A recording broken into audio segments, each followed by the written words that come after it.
نحمده ونستعينه ونستغفره ونعوذ بالله من شرور أنفسنا ومن سيئات أعمالنا من يهده الله فلا مضل له ومن يضلل فلا هادي له وأشهد أن لا إله إلا الله وحده لا شريك له وأشهد أن محمدا عبده ورسوله أرسله بالحق بشيرا ونذيرا وداعيا إلى الله بإذنه سراجا منيرا أما بعد فإن خير الحديث كتاب الله وخير الهدي هدي محمد صلى الله عليه وسلم وشر الأمور محدثاتها وكل محدثة بدعة وكل بدعة ضلالة وكل ضلالة في النار.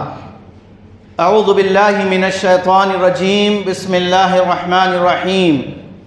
يا أيها الذين آمنوا اتقوا الله حق تقاته ولا تموتن إلا وأنتم مسلمون.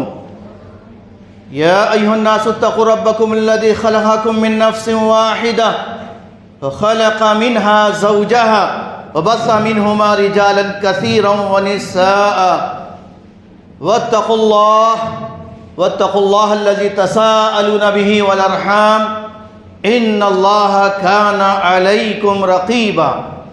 يا أيها الذين آمنوا اتقوا الله وقولوا قولا سديدا يصلح لكم أعمالكم ويغفر لكم ذنوبكم ومن يطع الله ورسوله فقد فاز فوزا عظيما. ہر قسم کی حمد و ثنا، عظمت و کبریائی، بزرگی، برتری اللہ وحدہ لا شریک لہو کے لیے لائق و زیبا ہے. وہی خالق ہے، وہی مالک ہے، وہی ہر چیز پر قادر ہے. اسی نے خیر و شر کو پیدا کیا ہے. فَأَلْهَمَهَا فُجُورَهَا وَتَقْوَاهَا. ہر انسان کو دو راستے بتا دیے ہیں، ایک ایمان کا راستہ اور دوسرا بے ایمانی کا راستہ، کفر کا راستہ. خیر کے راستے کو جنت اس کی منزل بتایا اور شر کے راستے کو اس کی منزل دوزخ بتایا. فمن شاء فلیؤمن ومن شاء فلیکفر. جس کا جی چاہے ایمان لائے اور جس کا جی چاہے کفر کی ڈگر کو اختیار کرے. محترم حاضرین، آج خطبہ جمعہ کے موقع پر جس عنوان کو میں نے منتخب کیا ہے وہ ہے امت فتنوں کی لپیٹ میں.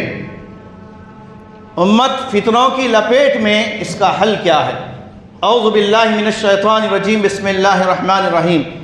واتقوا فتنة لا تصیبن الذین ظلموا منکم خاصہ.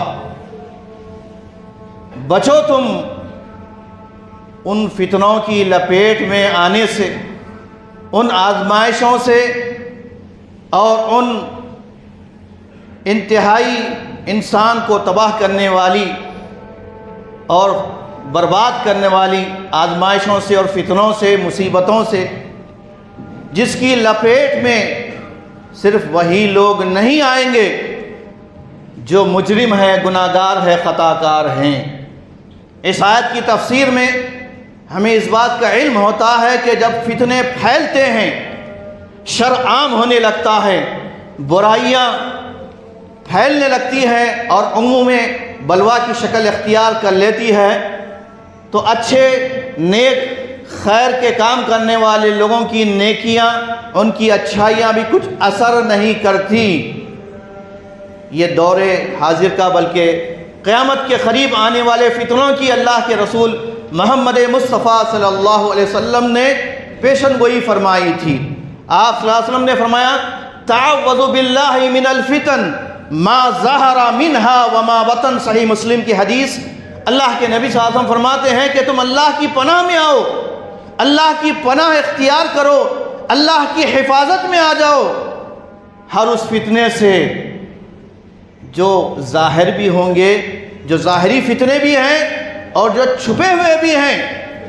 ظاہری فتنے تو ہم کو سمجھ میں آتے ہیں کہ کون سے ہیں، لیکن باطن میں چھپے ہوئے ایسے ہزاروں فتنے ہیں جس کی لپیٹ میں آج امت کی اکثریت آ چکی ہے. ان حالات میں ہم سب مسلمانوں کی عمومی طور پر اور اہل علم کی، علماء کی خصوصی یہ ذمہ داری بنتی ہے کہ امر بالمعروف و نہی عن المنکر کے فریضے کو اس کے تمام حقائق کے ساتھ، تمام دلائل کے ساتھ احسن طریقے سے پیش کرتے ہوئے اللہ تعالیٰ کے پاس اپنی ذمہ داری سے سبکدوش ہو جائیں۔ محترم حضرات، آج ہم دیکھ رہے ہیں کہ کون سا فتنہ ہے اور جس کو امت جس کی لپیٹ میں نہ آ چکا ہو۔ بے شمار فتنے ہیں، وقت نہیں ہے کہ ان تمام فتنوں کو آپ کے سامنے میں گناتا چلوں۔ سرسری طور پر اتنا کہوں گا کہ کچھ فتنے ایسے ہیں جس کا ہمیں ادراک نہیں ہے، پہچان نہیں ہے۔ کچھ فتنے ایسے ہیں جس کی لپیٹ میں ہم آ چکے ہیں اور نکلنا نہیں چاہتے ہیں، اور کچھ فتنے ایسے ہیں جس کی لپیٹ سے، جن فتنوں سے ہم نکلنا تو چاہتے ہیں لیکن ہمارے لیے راستے میسر نہیں ہیں۔ ان تمام مسائل کا آخر شریعت میں، قرآن و سنت میں حل کیا ہے؟ اس کا بہترین حل ہم اللہ کے رسول صلی اللہ علیہ وسلم کی حیات طیبہ سے ہم اخذ کرتے ہیں، معلوم کرتے ہیں، تو اللہ کے نبی صلی اللہ علیہ وسلم نے بے شمار ہمیں نصیحت وقتاً فوقتاً فرمائی ہے ساری امت کو۔ ایک نصیحت آپ صلی اللہ علیہ وسلم کی یہ بھی ہے، عقبہ بن عامر رضی اللہ عنہ اس حدیث کے راوی ہیں کہ اللہ کے نبی صلی اللہ علیہ وسلم سے پوچھا گیا، من نجات یا رسول اللہ، نجات کب ہوگی، کس میں نجات ہوگی، کہاں عافیت رہے گی، کن چیزوں سے ہم بچیں؟ کیونکہ فتنے اور آفات اور بلیات نے پوری امت کو اپنے اندر دبوچ چکا ہے۔ تو اللہ کے نبی صلی اللہ علیہ وسلم، صحابہ اکرام اللہ کے نبی صلی اللہ علیہ وسلم سے سوال کرتے تھے، تو اللہ کے نبی صلی اللہ علیہ وسلم نے تین نصیحتیں فرمائی۔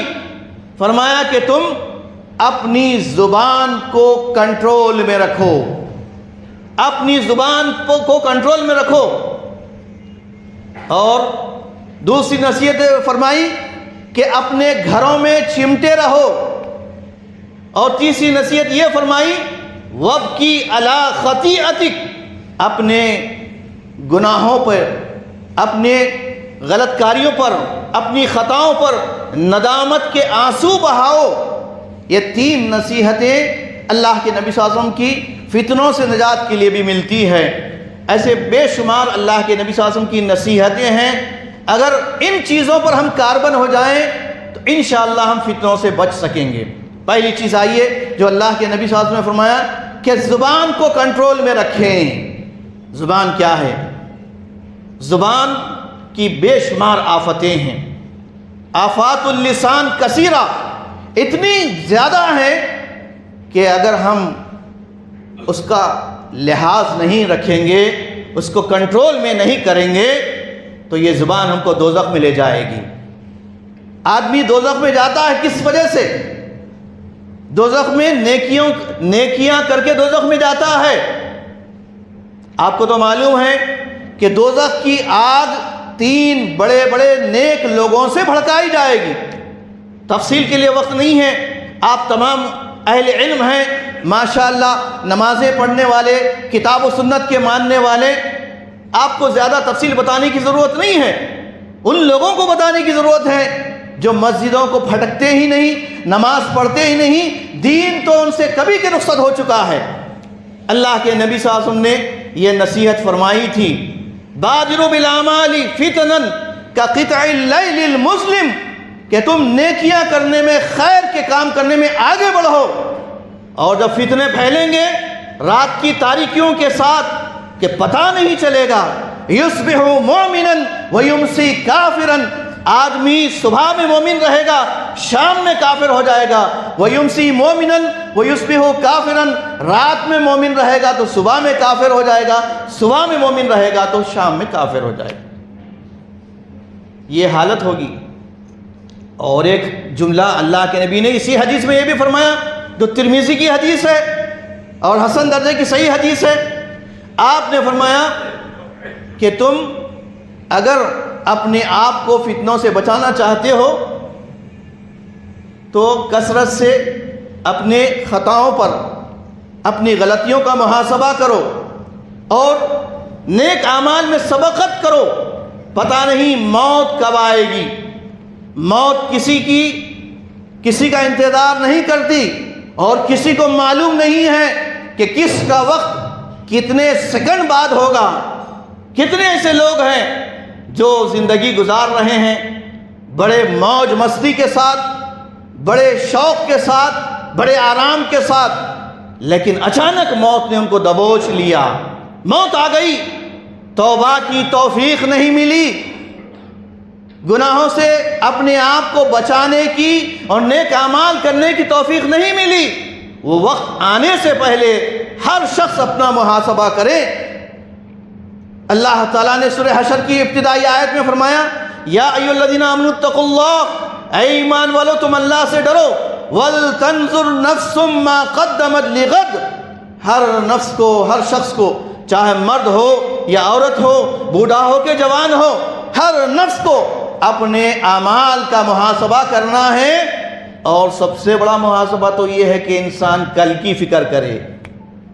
عقل مند ہے، اللہ کے نبی صلی اللہ علیہ وسلم کی حدیث سے ثابت ہے کہ عقل مند وہ لوگ ہیں جو آج کی نہیں کل کی فکر کرتے ہیں، اور کل سے مراد آخرت کا کل ہے، ہمارا آج کا ٹمارو نہیں ہے۔ جو کل جو ہے بچوں کو اسکول کی فیس بننا ہے اور کاروبار میں فلاں سے ملنا ہے، یہ کل نہیں، یہ کل سے مراد غدن، وہ آخرت کا دن ہے۔ اس کے لیے ہم نے کتنا تیاری کی ہے، کتنی محنتیں کی ہیں۔ یہ فانی دنیا کے لیے ہم کتنی محنتیں کرتے ہیں دوستو، کتنی جستجو کرتے ہیں، نہ سردی کا خیال نہ گرمی کا خیال، محنتیں کرتے ہیں ہم، اور انجام کیا ہے؟ کل نفس ذائقۃ الموت، ہر نفس کو تو مرنا ہے، پھر اتنی کوششیں ہو رہی ہے فانی دنیا کے لیے، فنا ہونے والی چیزوں کے لیے اتنی محنتیں۔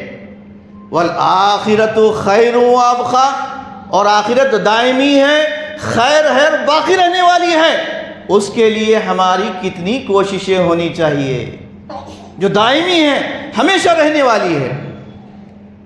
اسی لیے ہر جمعہ خطیب یہ آیت بھی پڑھتا ہے، آپ سنتے بھی ہیں نماز میں بھی، بل تؤثرون الحیات الدنیا والآخرۃ خیر وابقیٰ، ارے تم تو دنیا کے پیچھے مر مٹتے ہو، دنیا کو اہمیت دیتے ہو، دولت کو اہمیت دیتے ہو، اقتدار کو اہمیت دیتے ہو، لیڈروں کو اہمیت دیتے ہو، اپنی نوکری کو، اپنے کاروبار کو اہمیت دیتے ہو۔ سب سے زیادہ ہماری نظر جو کامیابی کی طرف ہونی چاہیے وہ ہے اللہ تعالیٰ کی رضا اور رضوان۔ اللہ تعالیٰ کی رضا اور رضوان انہی کو ملتی ہے جو دائمی آخرت کے لیے جستجو کرتے ہیں، فکر مند ہوتے ہیں اور اس کا پلان کرتے ہیں۔ فانی دنیا کے پیچھے پڑنے والوں کے لیے اللہ تعالیٰ نے فرما دیا کہ جو لوگ دنیا کے پیچھے پڑتے ہیں، دنیا کی چاہت جن کے دلوں میں ہوتی ہے، ہم ان کو دنیا میں ہی دے دیتے ہیں اور آخرت میں ان کا کوئی حصہ نہیں ہوتا۔ اور جو آخرت کی کوشش کرتے ہیں، جو اس کے لیے فکر مند ہوتے ہیں، ان کے لیے ہمارے پاس ہمیشہ کا دائمی جنت ہے۔ الغرض ہماری صورتحال آج ہم دیکھ رہے ہیں کہ دنیا کے پیچھے ہماری اتنی محنتیں ہیں، یہ بھی ایک بہت بڑا فتنہ ہے۔ امت کی اکثریت اس فتنے میں ہے، امت کی اکثریت اس فتنے میں ہے۔ آج دیکھیے مسلمانوں کی اکثریت دنیا کے پیچھے، دنیا کی فکر میں رات و دن لگے ہوئے ہیں۔ کتنے بھی ایسے لوگ ہوں گے، ایک نماز ہو، دوسری نماز، کوئی نماز کا فکر ہی نہیں ہے، بس کاروبار میں لگے ہوئے ہیں۔ بلکہ بعض تو ایسے بھی ہیں کہ ان کو بتانا پڑتا ہے کہ بھائی آج جمعہ ہے، آج جمعے کا دن ہے۔ ارے آج جمعے کا دن ہے، اللہ اکبر، کتنا دور ہو گئے ہیں ہم دین سے۔ اللہ تعالیٰ نے فرمایا ان تنصروا اللہ ینصرکم ویثبت اقدامکم، اگر تم اللہ کے دین کی مدد کرو گے تو اللہ تمہارا مددگار بن جائے گا۔ ہم پر اللہ کی مدد نہیں آ رہی ہے، ہم پر اللہ کی مدد کیوں نہیں آ رہی ہے؟ ہمارے کام کیوں نہیں بن رہے، سکسیس کیوں نہیں ہو رہے ہیں؟ محنتیں خوب ہو رہی ہے، کما رہے ہیں، دنیا جما رہے ہیں، پھر بھی جو ہے رونے کا رونا باقی ہے، فلاں کے قرضے باقی ہیں، فلاں کے جو ہے کام دینا باقی ہے، فلاں بیمار ہیں، ایسے بیمار ہیں کہ اس سے راحت ہی نہیں مل رہی، پیسہ خرچ ہو رہا ہے۔ تو الغرض یہ ایسے فتنے اور آزمائشیں ہیں جس کی لپیٹ میں ہم سب گرفتار ہیں۔ فتنہ کیا چیز ہے پہلے سے سمجھیں۔ امت فتنوں کی لپیٹ میں، فتنے سے مراد یہ نہ سمجھیں کہ فتنہ اور فساد، اردو زبان میں اور عربی زبان میں بہت بڑا فرق ہے۔ عربی میں فتنے کا جو لفظ استعمال کیا جاتا ہے کئی معنی میں ہے۔ نمبر ایک، فتنے کا معنی آزمائش، امتحان ہے، جس طرح اللہ تعالیٰ نے ابراہیم علیہ السلام کو آزمایا۔ کیسی آزمائش تھی؟ فتنے سے مراد واتقوا فتنہ، اس سے مراد کیا ہے؟ یعنی تو فتنوں سے بچو، گناہ سے بچو، گناہوں سے بچو، جرائم سے بچو۔ واتقوا فتنہ، ایسا فتنہ، ایسا گناہ کہ امت کی اکثریت آج کر رہی ہے۔ جیسے میں بتاؤں آپ کو واضح طور پر حدیث کے حوالے سے، اللہ کے نبی صلی اللہ علیہ وسلم نے فرمایا کہ جب امت کے اندر شراب کھلے عام پی جائے، بدکاری عام ہو جائے، جس بستی میں، جس ملک میں، جس سماج میں، اور جہاں پر سود عام ہو جائے، بے حیائی عام ہو جائے، میوزک عام ہو جائے۔ کس کے پاس میوزک نہیں؟ کون بچا ہوا ہے بتائیے؟ میوزک سے کون بچا ہوا ہے؟ ہر ایک کے پاس میوزک ہے، الگ الگ ٹونز رکھے ہوئے ہیں اپنے فونوں میں، گھروں میں بھی بج رہے ہیں، جیبوں میں بھی بج رہے ہیں، بس اوقات غفلت میں اتنے ہیں کہ حالت نماز میں بھی بج رہے ہیں، دوسروں کی نمازیں بھی برباد کر رہے ہیں۔ کیونکہ ہمیں جو چیز ہمارے ہاتھوں میں، ہمارے دل و دماغ میں ہونی چاہیے تھی، وہ ہم سے چھن چکی ہے۔ یہ بھی ایک فتنہ ہے۔ جب ہم اللہ کے کلام کو اپنے ہاتھوں سے ہم نے چھوڑ دیا، دلوں سے اس کی عظمت نکال دی، زبان سے اس کی تلاوت ختم کر دی، اور اپنے اعضاء سے اس پر عمل کرنا چھوڑ دیا، تو سنیے اللہ کے نبی صلی اللہ علیہ وسلم نے فرمایا، ابن عمر رضی اللہ عنہ کہتے ہیں، ان اللہ یرفع بہذا الکتاب اقواما ویضع بہ آخرین۔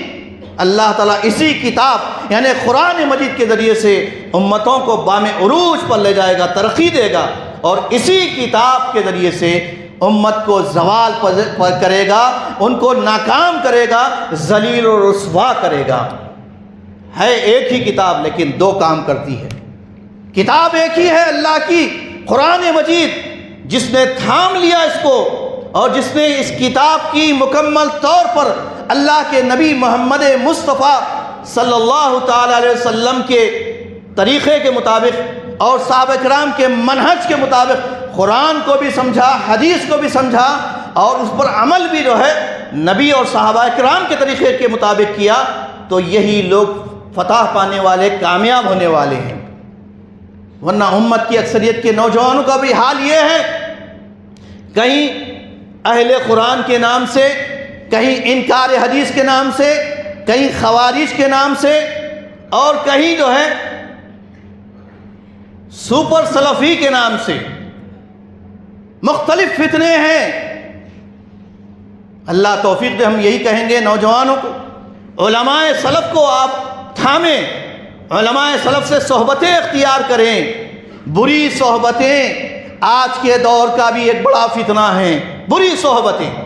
اللہ کے نبی صلی اللہ علیہ وسلم نے فرمایا، الرجل علی دین خلیل، آدمی اپنے دوست کے دین پر ہوتا ہے، آدمی اپنے دوست کے دین پر ہوتا ہے۔ فَلْيَنْظُرْ مَنْ يُخَالِلْهُ، لہذا ہر شخص کو دیکھنا چاہیے کہ اس کا دوست، اس کا پارٹنر کیسا ہے۔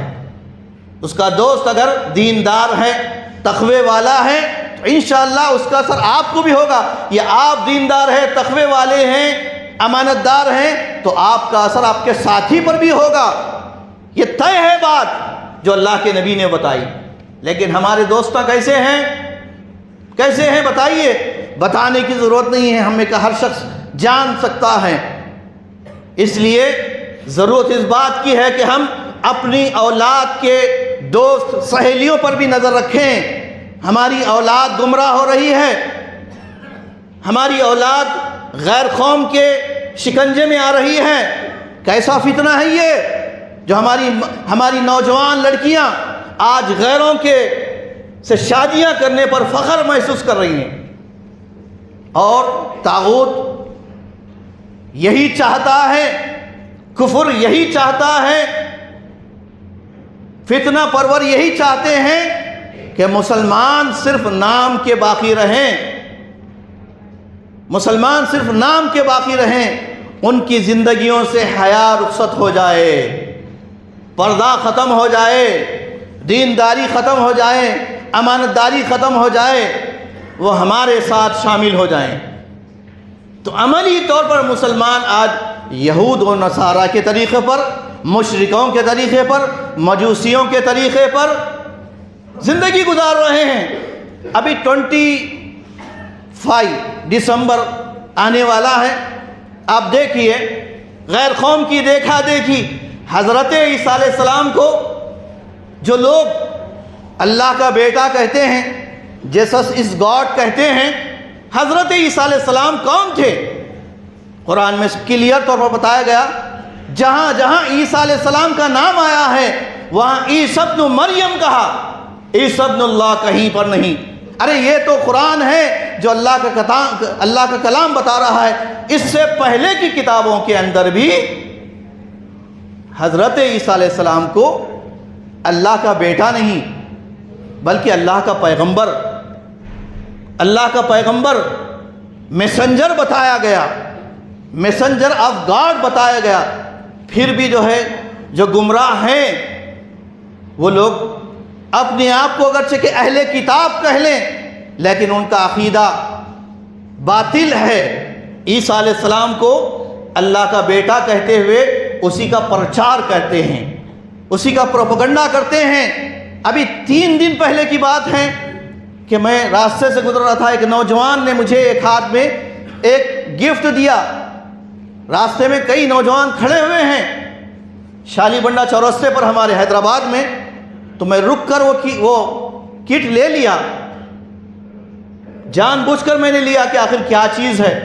دیکھا تو اس میں نیا عہد نامہ ان کی کتاب ہے جو عیسیٰ علیہ السلام کے بارے میں ان کا گمراہ کن عقیدہ ہے، اور یہ کہتے ہیں کہ یہ بائبل ہے،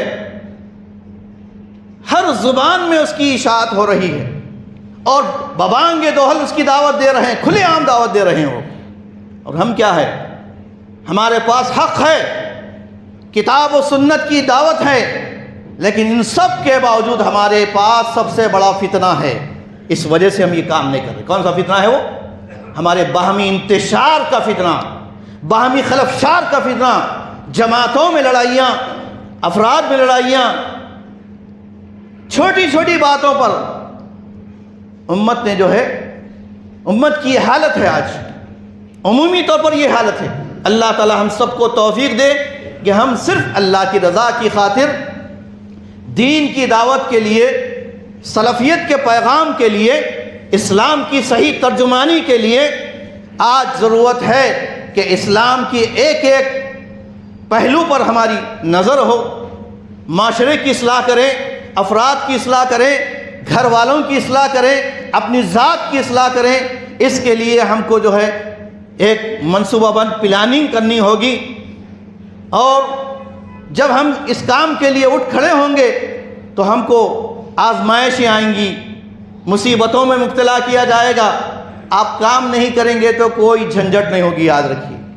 آپ کاروبار میں رہیں گے، کمائیں گے، خوب بلڈنگیں بنائیں گے، کاروبار اچھا کریں گے، اچھا عیش کی زندگی گزاریں گے، کوئی ٹینشن نہیں۔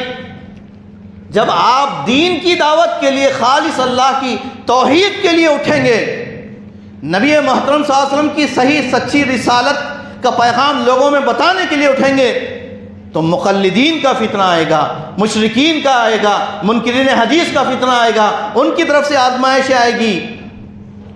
تو سب کی طرف سے ہم کو جواب دینا ہوگا احسن طریقے سے۔ ادعو الی سبیل ربک بالحکمۃ والموعظۃ الحسنہ وجادلہم باللتی ہی احسن۔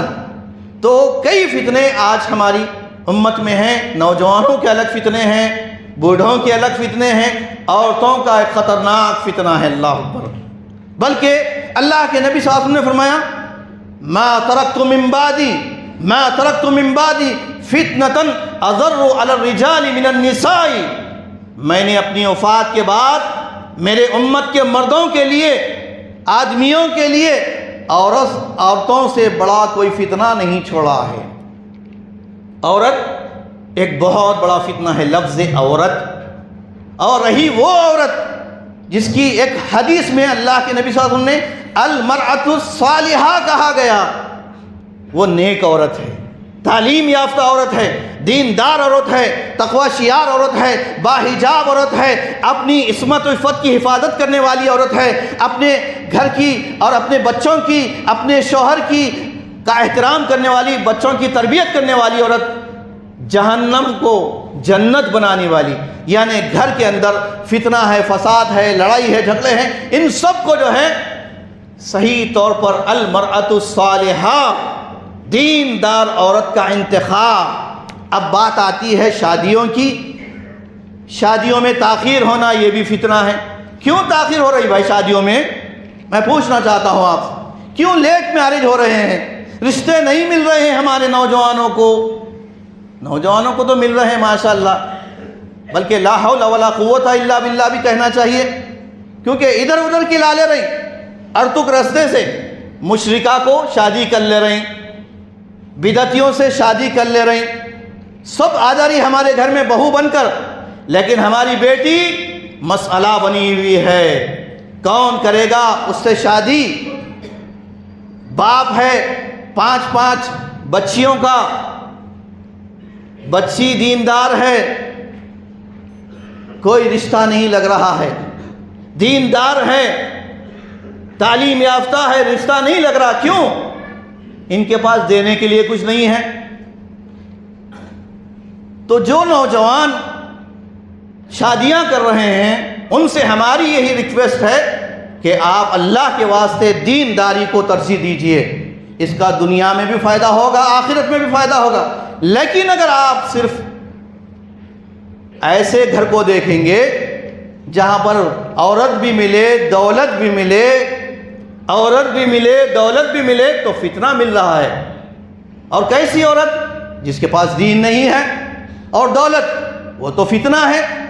انما اموالکم اولادکم فتنہ، تو کیسے بچ پائیں گے بتائیے؟ الغرض یہ موضوع بہت ہی طویل ہے، بہت ہی وسیع ہے، وقت ہو چکا ہے، اس لیے میں اپنی بات ختم کرتا ہوں، اس کے حل کی طرف آتا ہوں۔ اب حل کیا ہے اس کا؟ ان فتنوں سے بچنے کا حل یہ ہے کہ ہر شخص اپنا محاسبہ کرے، پہلے رات و دن کے اعمال کا، شب و روز کے اعمال کا محاسبہ کریں۔ کیا کر رہا ہوں میں؟ کیا بول رہا ہوں؟ ہماری اپنی زبان سے میں کس کو تکلیف دے رہا ہوں؟ کہیں کفریہ جملے تو نہیں کہہ رہا ہوں، ناشکری کے تو بات نہیں کہہ رہا ہوں، کسی کی دل آزاری تو نہیں کر رہا ہوں، زبان سے بڑے بول تو نہیں بول رہا ہوں، پہلے بول دے رہا ہوں، بعد میں پھر معافی، سوری صاحب غلطی ہو گئی میرے سے۔